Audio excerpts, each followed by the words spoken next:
Stephen Correño with KO Art of Sports and Fight Hub TV right here with the legendary Joel Diaz. Man, it's good to see you, brother. It's a long journey over here, so I'm sure you're still kind of working out the jet lag. Man, let's talk about this weigh-in. They both looked extremely ready, obviously extremely in shape, the both of them. Just what was your take kind of seeing Inoue up close? Well, Inoue is very professional. He's a world champion. He's the undisputed champion. He needs to prove himself very professional. That's what you can tell on his work. He did great work.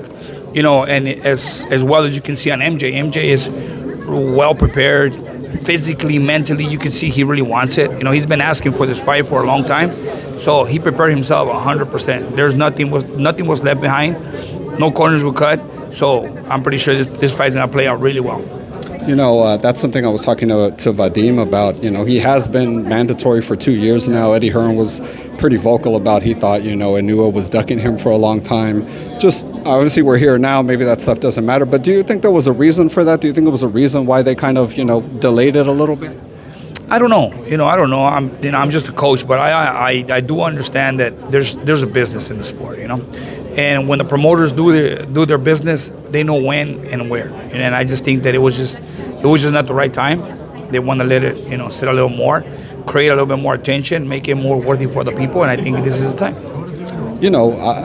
I told Vadim, I told MJ, maybe part of that reason, right? Inoue has been dropped twice in the last 4 fights. Neary was a southpaw. Cardenas, your guy, was southpaw when he caught Inoue with that left hand. MJ obviously accomplished, past southpaw unified. Do you think that's maybe part of it? Maybe they kind of know Inoue has issues with the southpaws? I don't think it's an issue. It's just timing.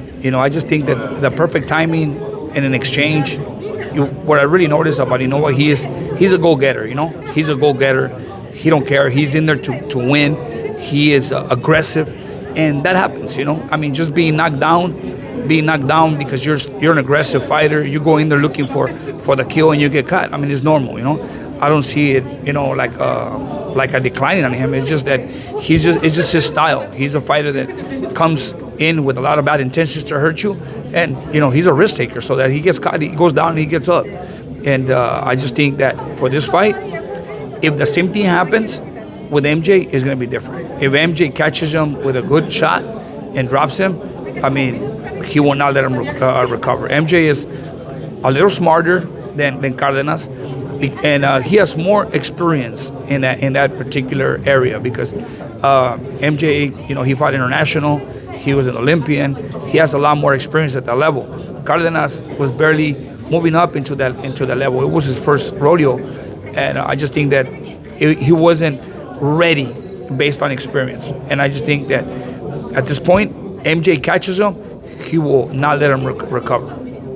Man, that's gonna be a great fight, man. I can't wait to see that night. Obviously, earlier in the day we have Crawford versus Canelo, another great fight. It's almost like battle for pound #1 spot. I feel like tomorrow. You and your team with Bivol were the last ones to defeat Canelo with Bivol. Do you think Terence Crawford can emulate what Bivol did and get the victory over Canelo, or does he need to do something else? How does Crawford get it done? I like Crawford. Crawford is a great fighter, great person. But being realistic in boxing as a coach, I just hate to sugarcoat, stuff. I just don't like to be stupid and say something I'm not supposed to. But I'm just realistic. And I've seen Canelo get hit by Kovalev, by Jacobs, by Triple G, you name it, by Smith, all these big fighters, And Canelo eats those shots like nothing. I'm not saying that Terence Crawford doesn't have power. He does have power. I've seen him hurt Benavidez. You see how he hurt every single fighter, Gamboa, and all those guys coming up in his division. But moving up 3 divisions is hard. I was a fighter myself. And once you feel that punch and they don't hurt you, you just they motivate you to keep coming forward. And Canelo has power. Canelo has a lot of power. When he hits you, he does hurt you. I just see this fight playing out in the first few rounds. It's going to be a little competitive. As soon as Crawford gets hit by the first punch of Canelo, he's going to play. I think he's going to be conservative, take the fight to a decision. But I think Canelo will prevail after like the 4th, 5th round. After that, Canelo will take over the fight. I don't see it, honestly. And plus, business-wise, I don't see Crawford winning, because if Crawford wins, honestly, boxing, what is there for Crawford? I mean, a fight with Benavidez? I mean, I don't think so. I mean, I think the coin's still up in the air for Canelo to get a fight with Benavidez and have a mega fight. Because that's the fight that people have been talking about. But business-wise, I don't think Crawford has the power to stop a Canelo Alvarez. Canelo Alvarez is a really smart fighter, and even in his camp, in his training camp, he got Jerome Ennis to come and help. I mean, that's a big key right there. Like I said, Terence Crawford is a great champion, pound for pound, the best. I mean, he's my number one pound for pound fighter. But in this division, at 154, we faced him with Madrimov, and we saw a very competitive fight. And Madrimov is not as strong as Canelo Alvarez. And I can tell you this. I mean, I know he gained a little bit of weight, a little bit more muscle, but still, your power is still there. And I don't know if he can stop the force of Canelo, through the fight. I was going to ask you. I know you guys were the last one to face Crawford with Madrimov, and just what did Madrimov tell you about his power and just kind of Crawford in there in the ring?